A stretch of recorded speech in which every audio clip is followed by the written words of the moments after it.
Hello, and welcome to Season 2, Episode 8 of the Virtual Coffee Podcast. I'm Bekah, and this is a podcast that features members of the Virtual Coffee community. Virtual Coffee is an intimate group of developers at all stages of their coding journey, and they're here on this podcast sharing their stories and what they've learned, and we're here to share it with you. Here with me today is my co-host, Dan. Thanks, Bekah. We have a fantastic episode today. We got the chance to sit down with Sara McCombs. Sara is a software engineer and a team lead at Aiera, but more importantly, to us at least, Sara is one of the original organizers and current community maintainer at a little online community you may have heard of called Virtual Coffee. We talked about Sara's unique career arc, how she was able to leverage past experiences to differentiate herself, and how she has found some success by embracing her history and her own unique skills and strengths. We start every episode of the podcast like we start every Virtual Coffee. We introduce ourselves with our name, where we're from, what we do, and a random check-in question. Today's question is, if you could have a theme song, what would it be? We hope you enjoy this episode.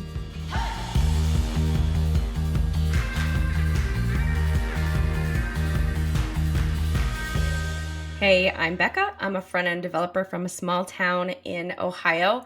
And if I could have a theme song, this is a little bit hard because my music is based on mood.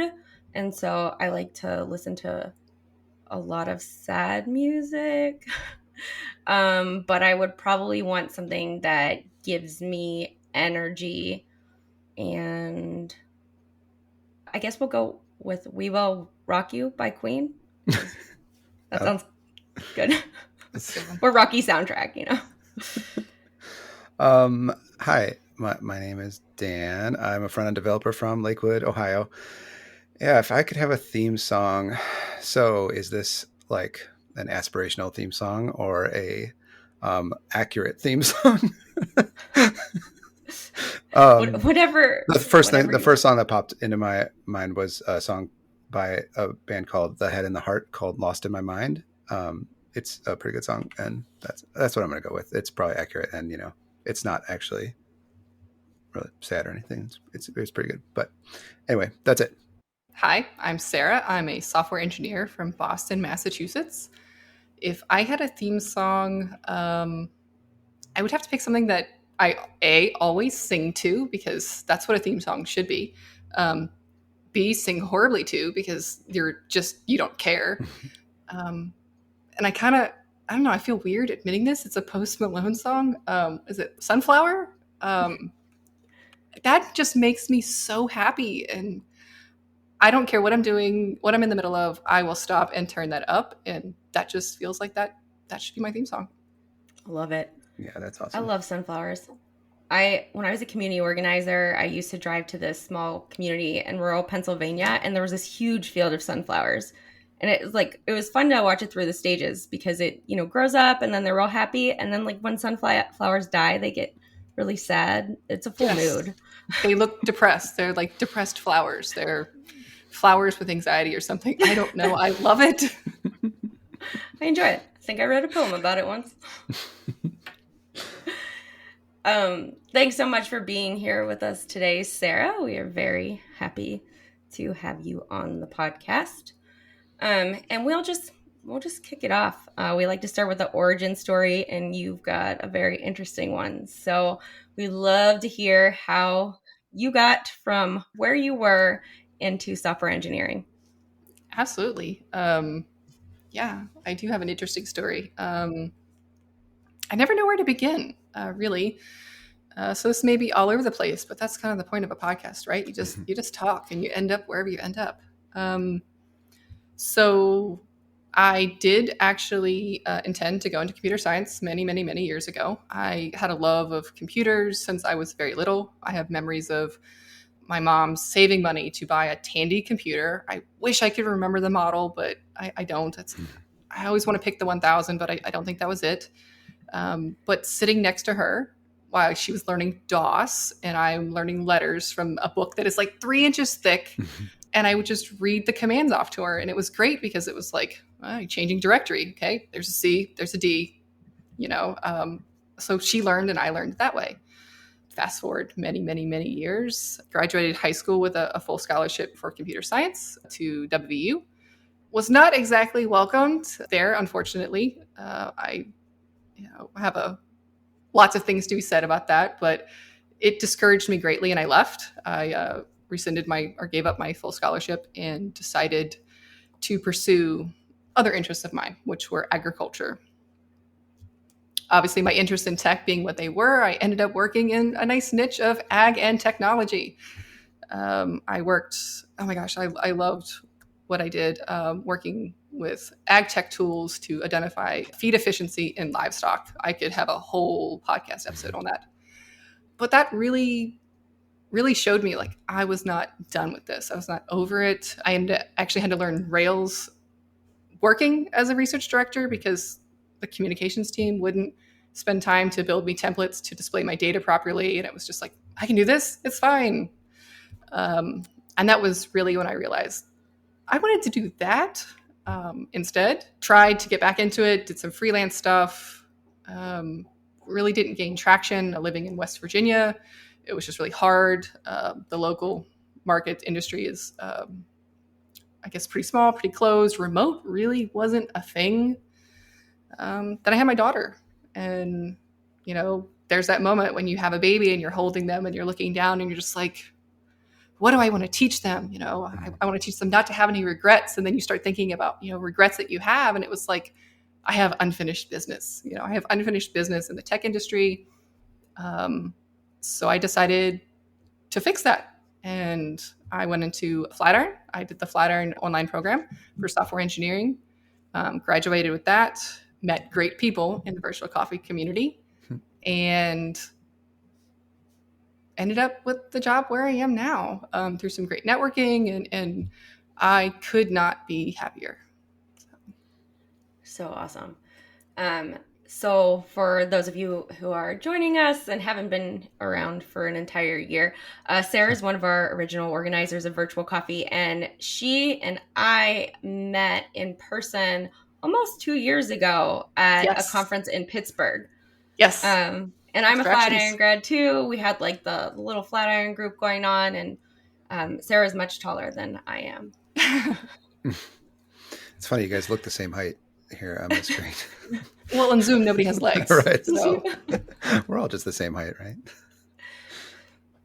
Yeah, so it's been really great to, pair with Sarah, and both of us like kind of growing at similar times, right? Yes. Like I was learning and you were learning, and at some point I think I was a little bit ahead of you, but it just was really nice to, have that relationship with someone who was going through these things and understood all of the challenges that we were facing, and to have someone like jump in and say like, hey, let's do this, Yeah. And it was really your learning in public, on Twitter. I mean, that was how you and I connected, even with as close as we were geographically. Like there was nothing that forced us to meet other than you posting on Twitter, learning in public, being vulnerable, saying, hey, I'm learning to try to make a tutorial on how to create an SVG in Figma. And I'm just like, I don't know anything about Figma. I'm the perfect subject matter expert on if this tutorial is great or not. And I watched it and gave you feedback. And then you're like, hey, we should talk. You're semi-local to me. Found out we're both going to this conference. So we made a point to grab coffee, of all things. and that is where it started. And that's where it started. Yeah. So I feel like you just have so much history that you're right. We could have like spent like 4 hours on just like how you got here. And Sarah's the head of random agricultural facts. Yes, at I think Coffee. Yeah, I think it's called cow facts. They all have a tendency to be cows, but it's really livestock related facts. Yeah, that's me. Yeah, and so you've like made this really big transition, right? And like I love how you've bridged your past experience with your experience now, like in conversations about what you're doing. And I know that talking about transferable skills is really hard, and that's something that like we hear a lot about that. Yes. So, like how have you been able to leverage that experience to support where you are now, or like what does that process look like? transferable skills is a soapbox that I willingly jump on. I think every opportunity I get. If you've ever been in a breakout room with me at Virtual Coffee, you will know I go there. Um, it it was kind of a multifaceted process. I mean, I don't think there was ever like an intentional, like I must do this process to see these things, but we all have imposter syndrome. You know, like you hear it. I'm glad that people talk about it. I'm glad that it's a public thing. I mean, let's talk about imposter syndrome as much as we talk about mental health, you know, because for me, they're one and the same. Believing that you can do something and recognizing that you are already skilled for something before you begin is a huge weight lifted off of anyone's shoulders. But it's also sometimes hard for us to recognize that there are skill sets that we have from other industries, other jobs, other aspects of life that empower us to do our job, you know, in the tech industry well. The biggest one that, you know, I always think about is one that I can relate to is becoming a mom. I mean, there's no like aspiring moms. Like, you know, I used to say I was aspiring, you know, software engineer. It's just like, well, what is an aspiring software engineer? Like, when does an aspiring software engineer stop being an aspiring software engineer? Like, what's that threshold? What's the success metric for it? And I realized, you know, with being a mom, it was like I had a baby. So now I'm a mom and I'm going to do mom things. I have no idea about how to be a mom. I'm first-time mom, but I'm going to reach out to other individuals who are more experienced to me. So my senior developers. I'm going to read any documentation I can find, aka every book that is free from the library on what to do when your baby does X or what to expect when you're expecting. That's documentation for motherhood. There's going to be support groups. You know, there's going to be a local moms group that's going to help you navigate things that you've never dealt with before, or processes that you don't know how to deal with. Like, I'm still running into things, you know, with my daughter in preschool. It's like this week's Teacher Appreciation Week. I don't know how we do this. Like, this is my first time, but I'm doing it. And I'm doing it because I recognize that I can find the answers myself or find somebody who can help me find the answers. I know I can ask the questions. I know I can research enough on the internet to try to find some semblance of an answer and then take that research to someone more experienced than myself, my mom, you know, anyone else with parents that have more than one child than I do, and say, hey, am I close? Is this right? To ask those vulnerable questions of just like, I don't know how to change a baby. How do you change a baby? There's no YouTube video on how to change a diaper. So you reach out and the nurse at the hospital will show you, because she did. She looked at me a little strangely and laughed, and I'm just like, I don't know how to do this. But I was never an aspiring mom. I was just a mom. You know, nobody made me less than because I was completely inexperienced. But I had the drive and the desire and I guess, I don't know, the pluckiness to just figure it out. Because honestly, I feel like that's what software engineering is just figuring out one thing after another. You know, things change, things evolve so quickly. Same with children, you know, how things work, how school systems work. Especially now since we're virtual, like we were all learning how to, you know, be parents of virtual school children now. It's just recognizing that we're not dictionaries. We don't just sit here and you know, vomit out code for something that we've remembered in our head. We're recognizing patterns. We're recognizing when we don't know something to ask somebody else. It's just you figure it out. You know, you engineer it. You find the solution. And it's hard to recognize, especially for a career changer like myself, that you already have skill sets and you already have abilities that you have harnessed for years because you've been a parent for X years, or you've been a manager in another industry for X years, or you've been in customer service for other years, or you've been a customer in other years. Like, sometimes it's just having your eyes open to like, oh, I am, you know, empowered to do this. I do have skill sets. It's just a different industry. It's just a different problem, but the solution steps are potentially still the same. And I like to have conversations about that, because when I had that realization that I was not an aspiring engineer, I was just an engineer because I was doing the thing and I was dedicated to learning and I was dedicated to doing it to the best of my ability and dedicated to taking feedback for when I could have been doing it better. I was just an engineer. And I want everyone else to kind of have that comfort, that satisfaction. So yes, that's a soapbox I will willingly jump on. No, I think it's great. And you've done such a good job supporting the members and telling them exactly these things that they need to hear.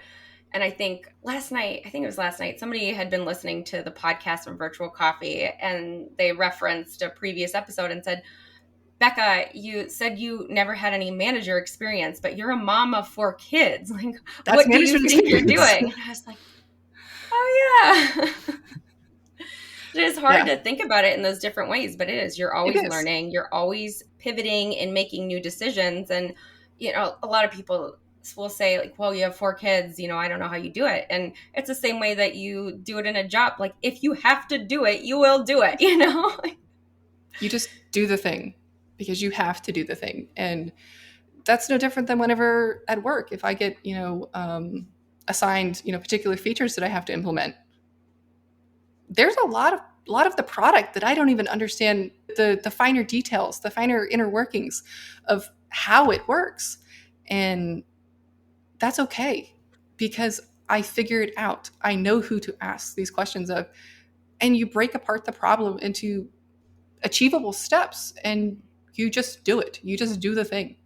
And then when you're done, you sit there and you look at it and be like, yeah, pat yourself in the back. You achieved something awesome. And then you're going to get another task and that process is going to start over and you're going to panic and you're going to be like, I don't know how to do this. Oh my gosh, where do I start? Just like the previous problem, you start again.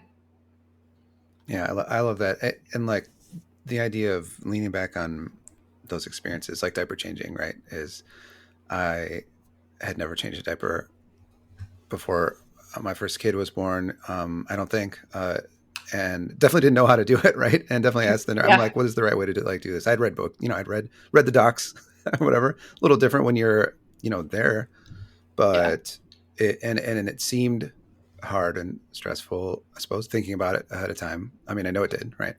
And now I've changed like 7 billion trillion diapers and it's like not a big deal. Right. And, Correct. So the idea of like leaning back on previous experience from different fields and transferring skills, even if they're not like, I don't have to change any diapers here at the office, but I have, just like you were saying, I've been through that experience of like a thing seems scary and unknown. And I was and then I learned how to do it. And then I did it a bunch of times and now I'm like good at it. And that's something I love how you said that. It's like very important and cool to be able to like,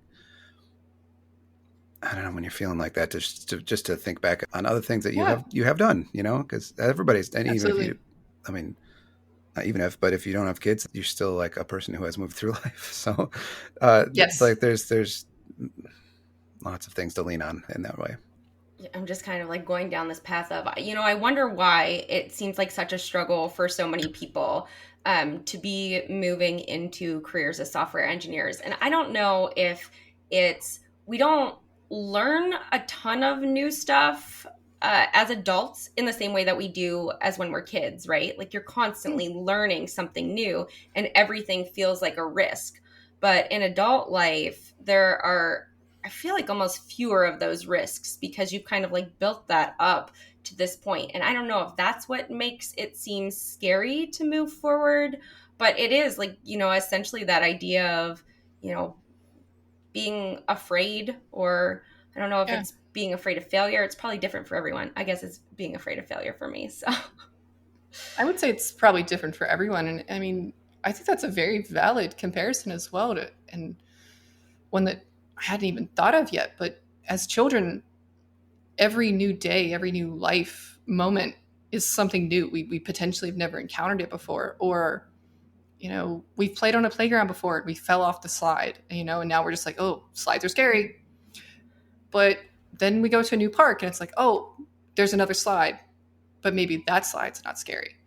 And that's like a natural as children. We don't think about that as, learning and leaning on previous experiences to like navigate current experiences. But we're trained to do that as children. And as we get to adulthood, we may not do that as much anymore. And is that because we may stay in careers longer. I don't know. Is that because things are rapidly changing in this industry that it's like I blink and there's a new framework and there's a new tool that I need to learn. Or you have individuals like, us, we're career changers, we're going from one industry to another, and now we're navigating a completely different set of construct rules, everything. Yeah, I feel like that's I something to love think that about. the whole the playground just makes a lot of sense to me, I think, because part of that playground, I think if you fall off that slide and you're the only kid on the playground, it's much harder to get back up on that slide, right? But Yes, like you see all these yes, other kids and they're doing it, and that just kind of gives you a little bit of confidence. And for a lot of us and a lot of people that we talk to, they're navigating the transition into tech alone, whether they're yes, self-taught or in an online boot camp. And there's a lack of value placed on community, but when you correct. see other people around you doing it, like it does something. It gives you the energy sometimes that you need in those moments where you feel like, wow, I like fell off the slide and I need to Yeah, get back on.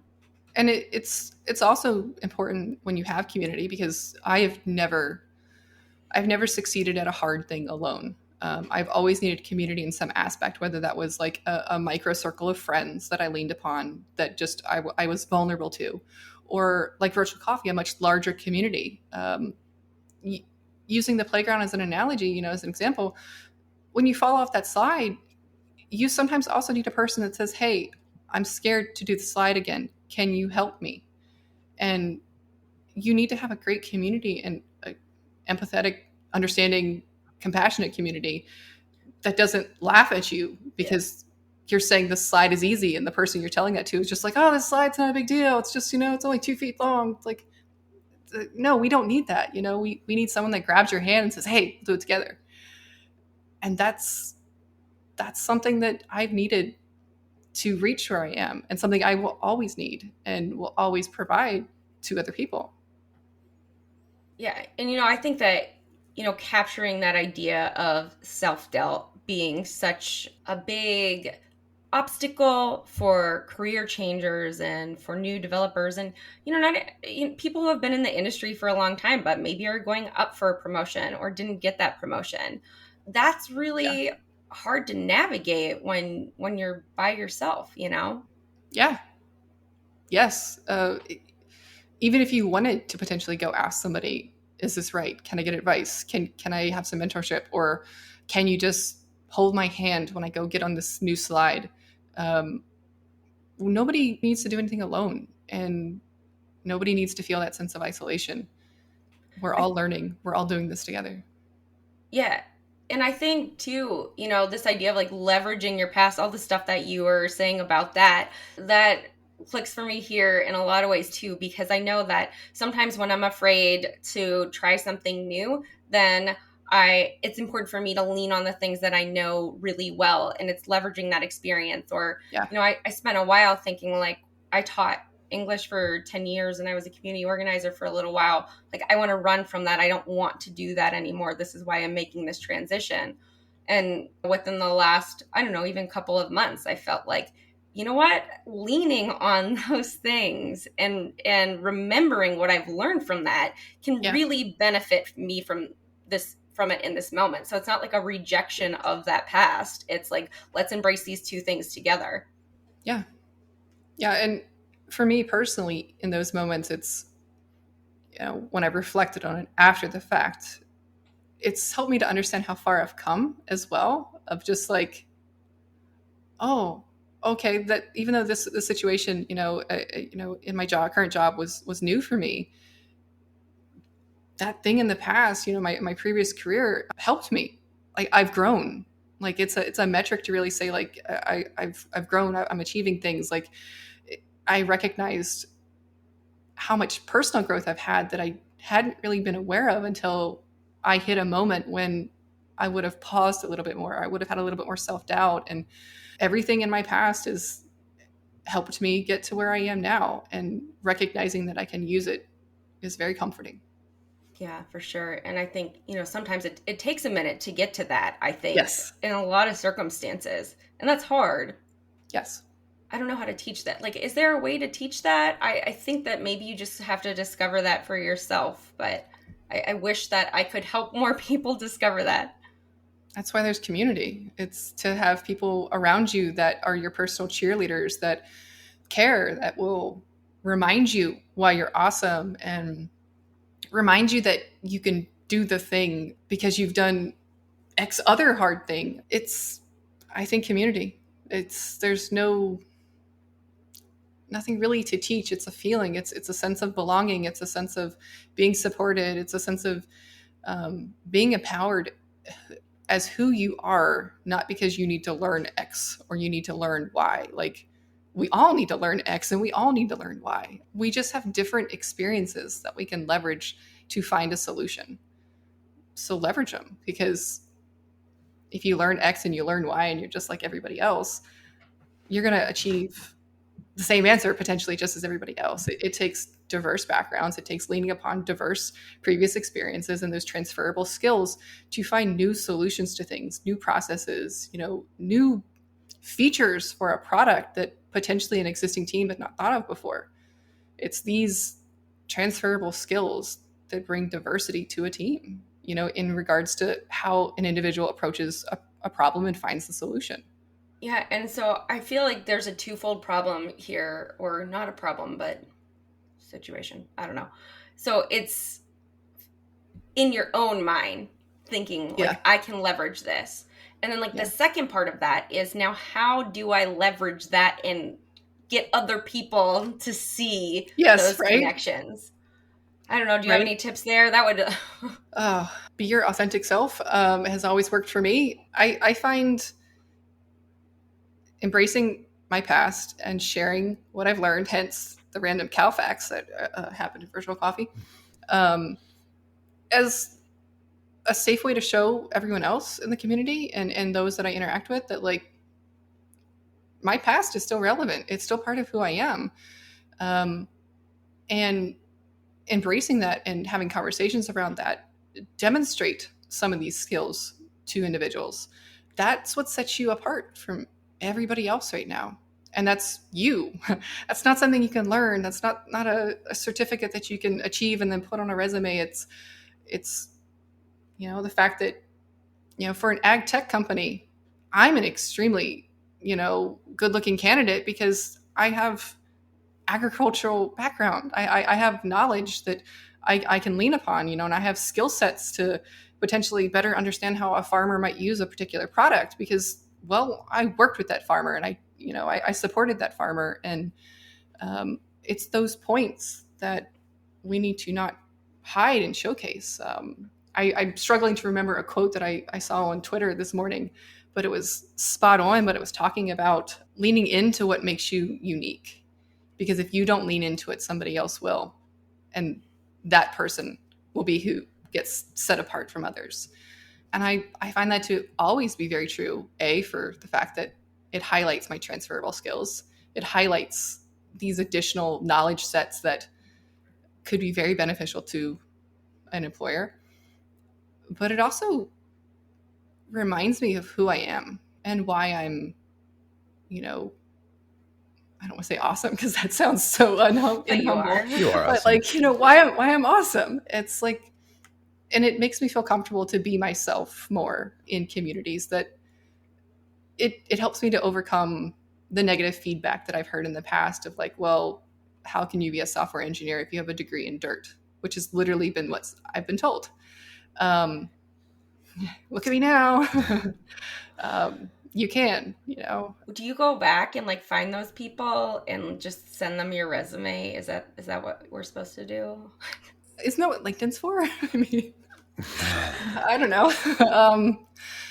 No, I haven't. Trust me, the one's there. But I did get to turn down a job offer to an employer, but I wasn't rude. As much as I wanted to say, I'm just like, yeah, you undervalued me and you gave me stress for the fact that I didn't have a CS degree. And I'm so sorry that I only have a bachelor's and a master's degree in another, technical field. It's apparently not enough and not relevant for my ability to somehow tell you that I can learn a lot. But yeah, I just said no. I would like to. Seems like a good call. Maybe. There needs to be TikToks for that, where Oh, you yeah, just yeah. flex like overcoming those things. I was thinking more like mailing them a box of dirt or something. It wouldn't be dirt. It wouldn't be dirt. Well, sure, right? Yeah, cow products. Cow products, yes. Cow products. Can we just get a shade button on LinkedIn? Like I know, right? Request that feature. Yeah. Yeah, a flex button. Yeah.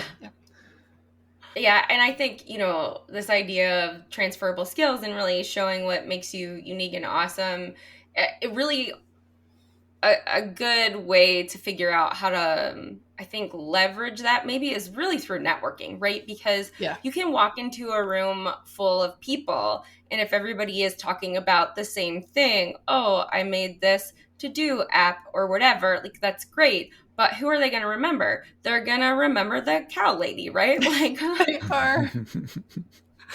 Yeah. I would agree with that, and that kind of is a little bit of how I got my job now. I reached out to Brian Healy in our virtual coffee community, trying to get into the ag tech side of things, see if he had any connections. He didn't really, but it eventually turned into, okay, let's talk about the jobs that you're applying to. Let's look at your resume a little bit. Let's talk about these things. And the conversation started unfolding more and more and more as I talked about what I've done, things I've built, both personally, professionally, processes I've made and improved. And it turned into like, wow, okay, you might not have 2 to 5 years software engineering experience like most jobs require, but I recognize that you're a person that I literally can throw into the deep end and you're going to swim.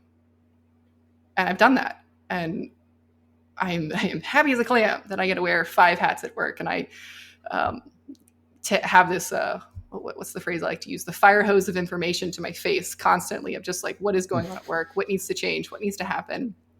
Things are moving so fast, but I'm absorbing it all and I'm loving it. And it was that networking, that genuinely showing up as my authentic self, talking about my past, that really helped me to showcase. I mean, I'm not going to say that like doing that is just going to, get you job offers to everybody that you do that to, but people will talk and you'll get known as the cow lady in communities. And they'll be like, hey, I think she could probably handle whatever you're going to throw at her. So like, maybe go talk to her. And that's what happened.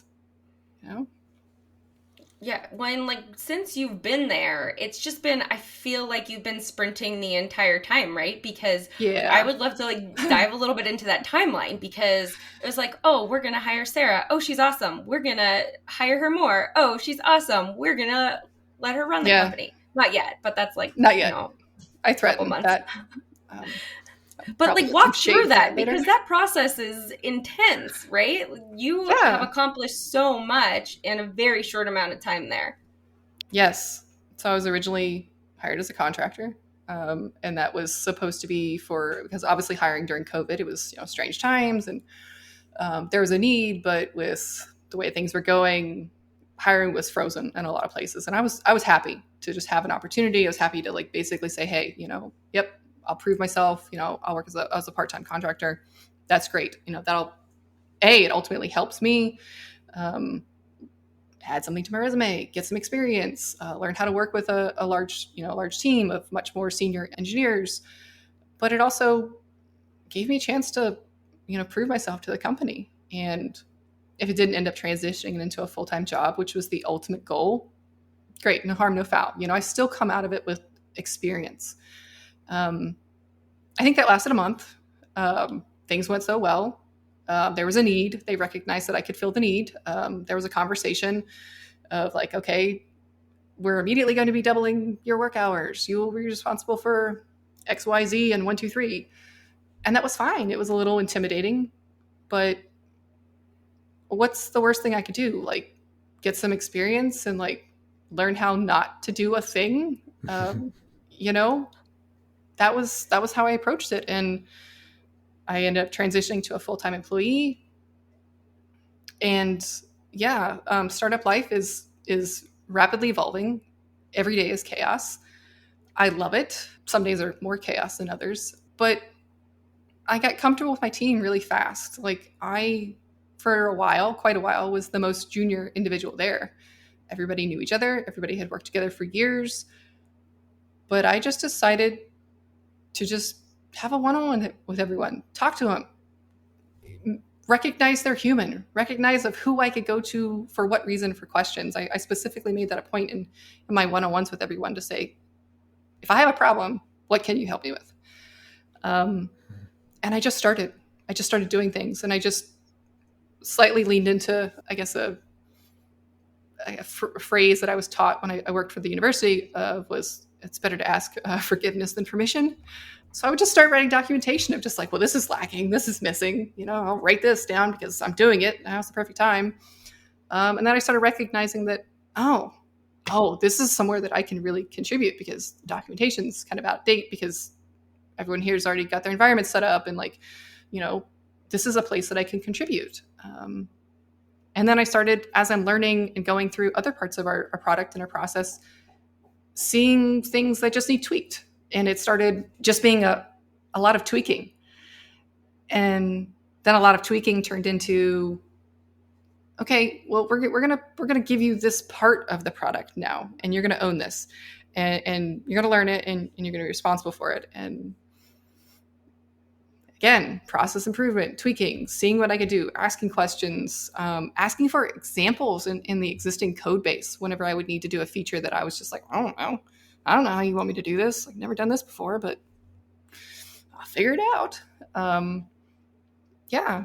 And now I'm in charge of a team of people, and hiring, unfortunately, firing. That's not a fun part, by the way.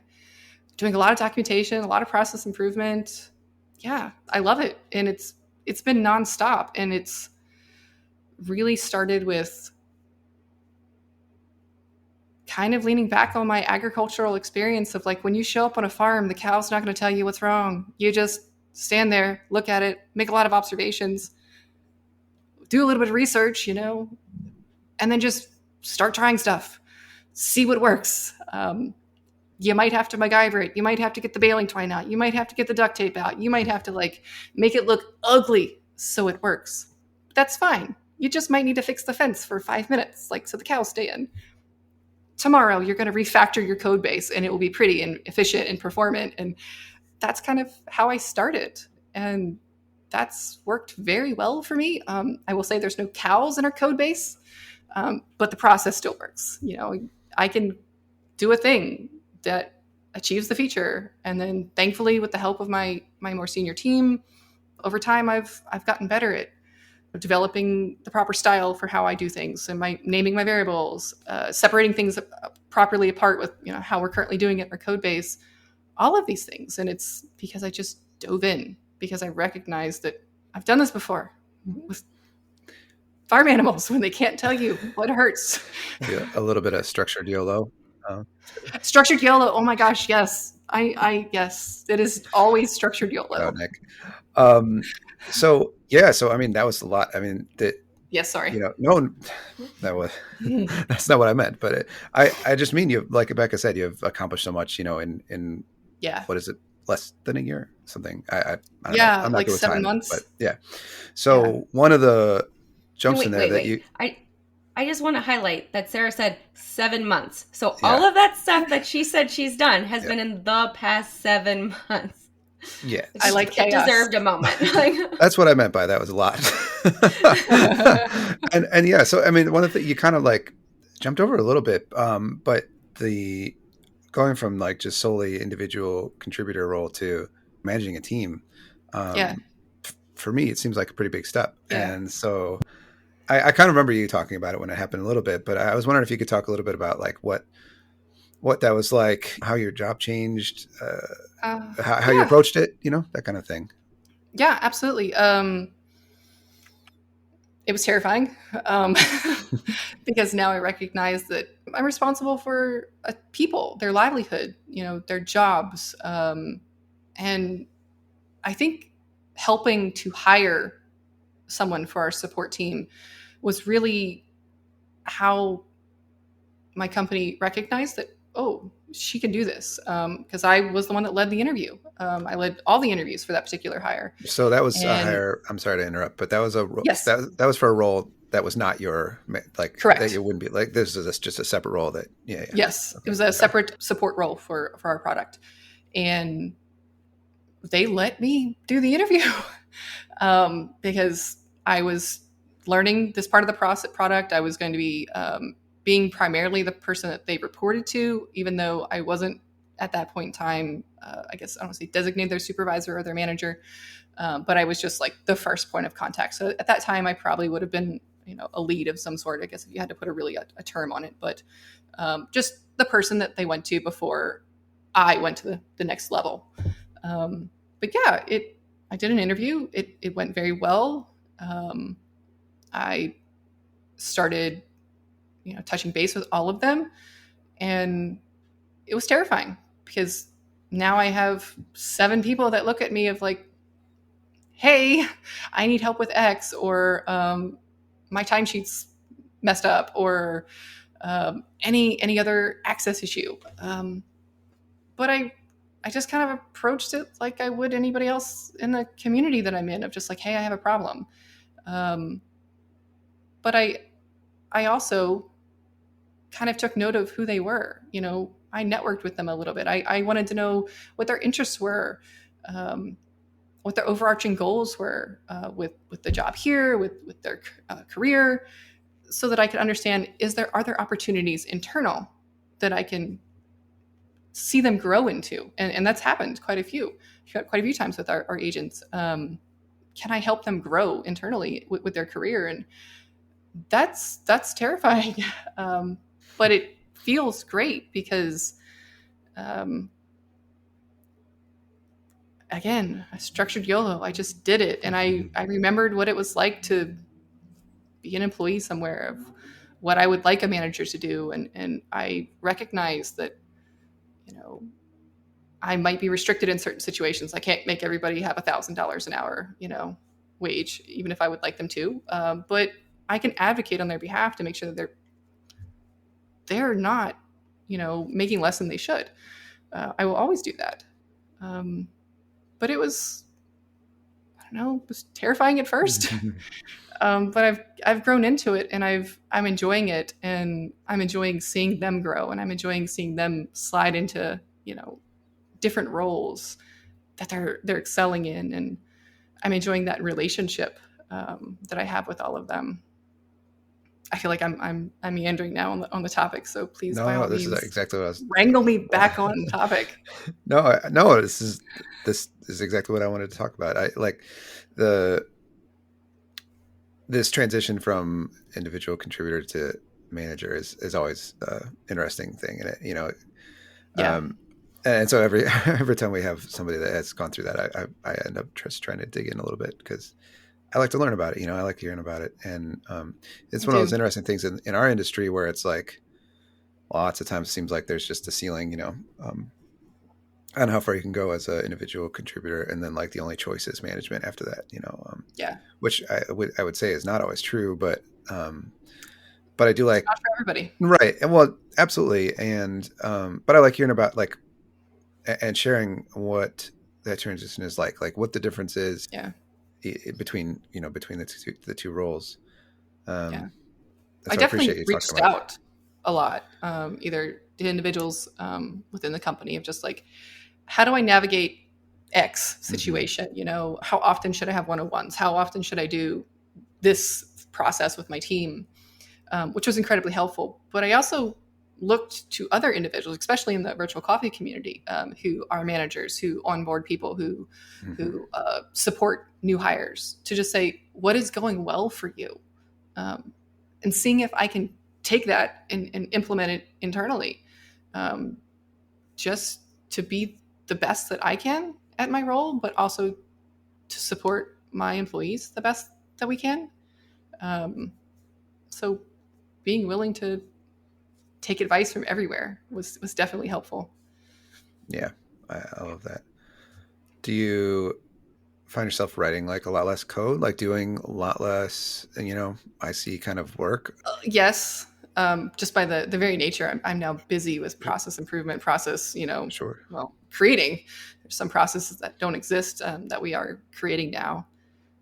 But I focus more on internal tooling and just ensuring that our tooling is built in a fashion that can support our current processes as well as any upcoming processes, which is nice. I occasionally still implement features within our product that enable our current processes or new processes to happen properly. So like I have minor changes in our existing code bases now, but yeah, I do less coding, and Yeah. that's okay because I recognize that my strengths are potentially a little bit more of um, process design, overseeing things, product roadmaps, while still being a technical individual. So Yeah. that's where I see my career going, and I'm not sure 7 months ago, even a year ago, that I would have said that that's where I wanted to be. I would have been like, no, I want to code all day long. Just put me in a corner, put me in a closet, let me code the thing, leave me alone, give me coffee. Um, yeah. So yay for growth all around. Yeah, that's And those awesome. things, I mean, they're so important because I think they're undervalued. And having someone who's new to the process, who's new to a company, I think that you can really see those pain points, like you were talking about, of like, Yes. okay, well, you don't have this, or this is outdated, and then that allows you to, see things differently than people who have been doing it for a long time, and to create those things and understand the needs of other people. And I feel like how fortunate people are if they are being managed by you, because you have a real sense of like what people need and a really great approach to supporting those people. And that's also something that we just don't see nearly enough of, from the community, from the tech industry. And I really feel like in general, like you were talking about preschool earlier, and I was thinking, schools just don't do a good job of onboarding new families, right? No, they don't. It never occurred to me until Could be a we were product for talking that. about exactly. But I like parents will reach out to me and be like, they're talking about this thing, and I have no idea what this thing means, but nobody has explained it to me, right? And it is that Yes. understanding and taking note of and grabbing that feedback, and like being willing to ask questions that you know you might be afraid to ask, but that creates those processes that allow for a really um, great and successful work environment. Yeah. I think something that's always really served me well, and it's something I always try to keep in mind, is recognizing that all processes have a human element to them. So there's human processes in this. And when you think about, designing even a job description or designing processes for current employees, like you have to take into account that there's a human doing this, and you need to support the human side through this, because you can write amazing documentation, but it's written from a place of understanding. And then when you bring somebody new through the documentation, they're going to have a lot of questions, and you need to make sure that you address the fact that they're going to feel confused, that they're going to need to have questions. You need to identify, who to go to for questions, and recognizing that there's a human element to this and supporting the human element. um, I think really creates a great cohesiveness in teams to have good communication, because we recognize that we're all humans, and that we have human feelings about things when they change. Um, but it just creates more compassion and empathy in regards to, like, if someone has a bad day, of like, hey, I recognize I've changed this process on you. I recognize it's new. You were doing it, the old way, potentially, as an example. Like, there's nothing to be upset about. Like, that's fine. We're human. Like, I have bad days. I forget what the new process is. I forget things.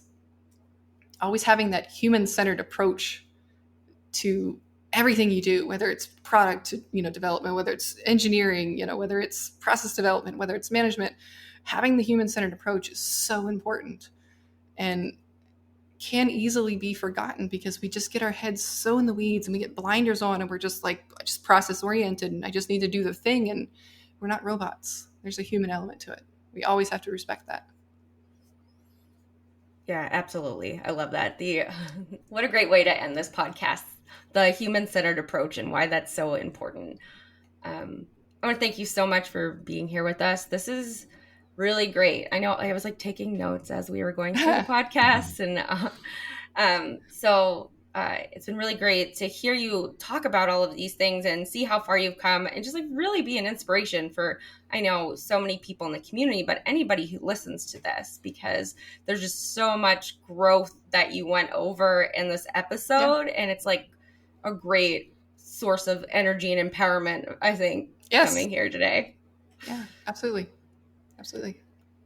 All right, I just also say thanks. I mean, this was great. I knew it was going to be great, but like, I don't know, it was very, very fun, and always just a pleasure. I feel like I miss you in breakout rooms every time. So, I'm going to have to force my way into one of your breakout rooms one of these days. You'll see me get on a soapbox. It'll be great. The Sara energy. I almost interrupted before you were saying about soapboxes. I'm like, I love when Sara gets on her soapbox. It's one of my favorite things. So thank you for, thanks for coming.